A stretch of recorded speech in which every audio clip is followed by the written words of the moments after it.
हाय नमस्ते टीमर्स। आज तारीख है 28 मई 2020। चलिए देख लेते हैं आज हमें कौन कौन से आर्टिकल डिस्कस करने हैं। आर्टिकल के डिस्कशन से पहले हम कार्टून के जैसे समझेंगे। कार्टून में यहाँ पर माइग्रेंट वर्कर के ऊपर पॉलिटिक्स की जाती है, ये उसी के रिगार्डिंग बात करते हैं। कहते हैं क्या है कि इंटर स्टेट हो गया, सेंटर स्टेट हो गया, ये लोग केवल पॉलिटिक्स खेल रहे हैं। जो हमारे माइग्रेंट वर्कर हैं उनको पहली बात आने जाने से रोक दिया गया है और उसको रोकने के बाद उनके ऊपर पॉलिटिक्स खेली जा रही है।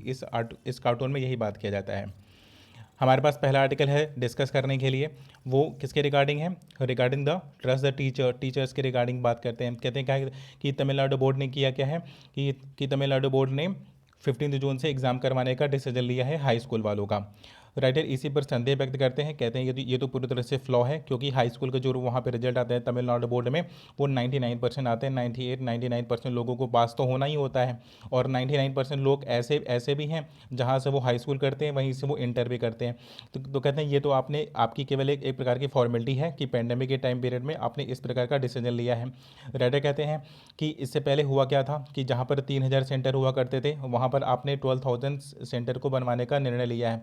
कह रहे ये वाला डिसीजन तो आपका अच्छा है, बट इस पैंडमिक के टाइम में बेसिकली एक बच्चा होता है वो केवल रटता है और रट करके वहाँ पर डिलीवर कर देता है। ठीक, तो उसके बेसिस पर आपने वहाँ पर इंटेलेक्चुअल्स को यूज करना बिल्कुल भी ज़रूरी नहीं समझा। ऐसा कोई एग्ज़ाम नहीं होता जिसमें वो अपना दिमाग यूज करेगा। बेसिकली मगअप करते हैं, वहाँ पर डिलीवर करते हैं और हाई स्कूल के बाद वो इंटर में चले जाते हैं। फिर उसके सैम्पलिंग के रिगार्डिंग, उस डेटा को प्रूफ करने के रिगार्डिंग वो बात क्या करते हैं आगे। कहते हैं कि अगर मैंने 3 डिस्ट्रिक्ट का डेटा उठाया तो पाया क्या कि वहाँ पर 98.35% एंड 98.80% बच्चे वहाँ पर पास आउट होते हैं। ठीक, मतलब एक क्लास से दूसरे क्लास में वो चले जाते हैं। तो कह रहे हैं ऐसे एग्ज़ाम करवाने का कोई मतलब ही नहीं है, और ऐसे पेंडेमिक के टाइम पीरियड में ये एक प्रकार की केवल फॉर्मेलिटी ही है। हमारे पास सेकेंड आर्टिकल है डिस्कस करने के लिए, वो रिगार्डिंग द माइग्रेंट वर्कर है। माइग्रेंट वर्कर का पॉपुलेशन की यहाँ बात की जाएगी। क्या है कि हुआ क्या है कि मैग्रेंट वर्कर की पॉपुलेशन की मीन बढ़ी है, 46% के आसपास की बढ़ी है। राइटर कहते हैं कि 2001 के टाइम में जो हमारे इंटर स्टेट का जो वो था मैग्रेंट वर्कर थे हमारे यहाँ, वो 301 पॉइंट समथिंग मिलियन थे, पीपल थे जो एक जगह से अपना घर छोड़ करके कहीं और काम करने के लिए गए हुए थे।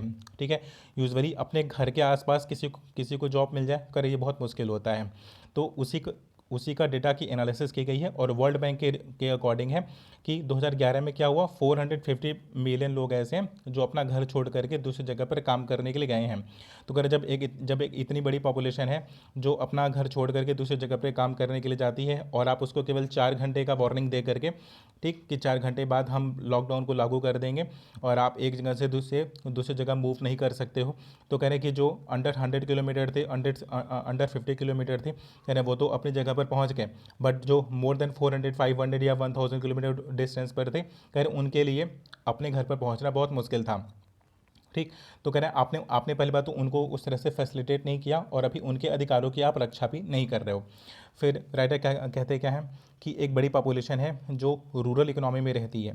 ठीक, तो आप क्या कर सकते हो कि आपका पूरा गवर्नमेंट का सिस्टम फेल हुआ है, और अगर गवर्नमेंट का सिस्टम फेल होता है माइग्रेंट वर्कर की सेवा करने में, तो आपको ये कोशिश करनी चाहिए कि माइग्रेंट वर्कर हो ही नहीं, मीन एक पर्सन अपना घर छोड़ करके जाए ही नहीं, और उसे अपने अपने जो लोकल एरिया है वहीं पर उसे उसे जॉब मिल जाए। ठीक, तो उसके अकॉर्डिंग 3-4 सजेशन देते हैं राइटर। कहते हैं कि आप एक काम करो कि आप केवल वो इंडस्ट्रीज जो रूरल एरिया में वो इस्टेब्लिश्ड है, आप वहाँ से प्रोक्योरमेंट को स्टार्ट करो, क्योंकि गांधीयन फिलॉसफी क्या कहती है कि चीज़ों को आप डिसेंट्रलाइज करो, मीन गांवों को विकसित करो, ना कि शहरों को विकसित करो। ठीक, तो फर्स्ट थिंग कि नीति आयोग को मत फॉलो करो, आप गांधी जी को फॉलो करो। सेकेंड थिंग, आप प्रोक्योरमेंट वहाँ से स्टार्ट करो कि जहाँ पर मीन रूरल इंडस्ट्रीज़ वगैरह, हैंडलूम इंडस्ट्री है, आप वहाँ से प्रोक्योरमेंट को आप स्टार्ट करो। फिर थर्ड थिंग, आप इस बात की कोशिश करो कि वो इंफ्रास्ट्रक्चर, वो फैसिलिटी उन पर्सन को मिल जाए कि अगर किसी को जॉब करनी है तो वो अपने लोकल एरिया में ही उन्हें उन्हें उस प्रकार की सर्विस मिल जाए। ठीक, फिर आप फोर्थ थिंग की बात करते हैं कि आप एक काम और भी ये कर सकते हो कि आप छोटे छोटे क्लस्टर्स में इंडिया को डिवाइड कर दो। ठीक, क्योंकि एक ही इंडस्ट्री और किसी पर्टिकुलर इंडस्ट्री का किसी एक जगह पर पूरी तरह से हवा हो जाना, तो एक तरह से इंडिया के लिए भी अच्छा नहीं है, और हमारे इस माइग्रेंट वर्कर के लिए भी नहीं अच्छा है। अगर हमारी इंडस्ट्रीज़ अगर फैली होंगी तो इससे एम्प्लॉयबिलिटी भी बढ़ेगी। ठीक, और हमारा जो सप्लाई चेन होगा वो भी परफेक्ट हो पाएगा। तो राइटर यही 4 सलाह देंगे कि आपको ये 4 काम करने चाहिए थे, क्योंकि आप माइग्रेंट वर्कर की आप केयर नहीं कर सकते हो, पूरा पूरा सिस्टम क्रैश हो जाता है। ठीक, तो ये वाला आर्टिकल हमारा डिस्कस हो गया। हमारे पास जो नेक्स्ट आर्टिकल है डिस्कस करने के लिए वो उन कीड़ों के रिगार्डिंग है, लोकटस, राइट। तो ये होते क्या है कि 10 से 12 मिनट में ये करीब बहुत लंबा लंबा किलोमीटर, अगर 1 घंटे की बात करो तो 1 घंटे में 10 से 12 किलोमीटर ये ट्रैवल करते हैं। ठीक, ये लोकस्ट की बात की जा रही है। एक प्रकार का कीड़ा होता है जो एक लंबे इंटरवल ऑफ टाइम के बाद से आया। लाइक यहाँ पर इंडिया में क्या हुआ है कि 2001 के बाद से इन लोकस्ट का अटैक हुआ ही नहीं था। और ये आते कहाँ हैं, ये वेस्टर्न साइड से आते हैं। ठीक, एक प्रकार के कीड़े होते हैं जो फसलों को बर्बाद करते हैं। अब फसलों को बर्बाद करने का जो इनका स्पीड होता है कि मूव करने का, वो प्रति आवर 10 से 12 किलोमीटर का होता है।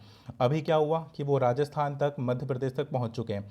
तो अभी हालांकि पैडी फील्ड उसमें फसलें फील्ड में नहीं है, बट फिर भी लॉस काफ़ी हो रहा है। राइटर कहते हैं कि इसका कारण क्या है, तो इसमें बताते हैं कि मानसून इसका कारण हो सकता है। ठीक, तो जो टोटल डाइपोल मूवमेंट बनता है इंडियन ओशन में, कह रहे हैं एक कारण ये हो सकता है। और मानसून में जो जिस प्रकार के चेंजेस होते हैं, कहते हैं इसका एक कारण ये हो सकता है।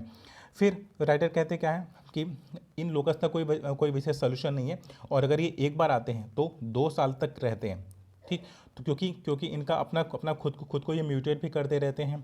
ठीक, और इसकी वजह से इन लोकस का जो प्रभाव है वो आने वाले 2 वर्षों तक होगा। तो गवर्नमेंट को रेडी रहना चाहिए उन सारी स्थितियों को लेकर के। जिस प्रकार से वेस्टर्न साइड में हमारे पास पहले से हमें पता चल गया था कि अम्फान साइक्लोन आने वाला है, तो हम पहले से रेडी हो गए थे। तो उस वजह से हमें इसके बारे में भी प्रॉपर आइडिया होना चाहिए, क्योंकि 1997 के पहले और आज़ादी के बाद से हमारे पास केवल 2 बार अटैक हुआ था इन लोकस्ट का, और 2001 के बाद से अभी तक अटैक नहीं हुआ है। तो अभी पहली बार अटैक हुआ है, तो हमें इसके लिए भी रेडी रहना चाहिए। ये वाला भी आर्टिकल डिस्कस हो गया। हमारे पास नेक्स्ट आर्टिकल है राइजिंग द टाइड की बात करते हैं। यहाँ पर बात क्या कर रहे हैं कि चाइना पर डिस्कशन स्टार्ट करेंगे। तो चाइना के बारे में क्या बोलेंगे चाइना एक तरफ से तो सबसे घिरा हुआ है, ठीक, बट स्टिल उसने किया क्या कि अपने जितने भी बाउंड्रीज की कंट्रीज़ हैं उनको टीज करना स्टार्ट कर दिया। इंडिया से लद्दाख वाले रीजन में, प्योंगयांग वाले लेक वाले रीजन में टेंशन को स्टार्ट कर दिया है। और जो साउथ चाइना सी के आसपास की जो वियतनाम और जो वेनेजुला जैसे जो कंट्रीज़ हैं, कह रहे उनसे भी पंगा लिया हुआ है। ऑस्ट्रेलिया को धमकी दे ही रहा है, जापान को परेशान कर ही रहा है, और यूएसए के साथ ट्रेड वॉर तो चल ही रहा। तो कहने कि एक पर्सन होता है, अगर उससे गलती हो जाती है तो वो क्या करता है कि वो थोड़ा सा माफ़ी मांगता है और वो पोलाइट होता है। लेकिन क्या चाइना का क्या है, एग्रेशन क्या है, काफ़ी वो एग्रेसिव है, राइट।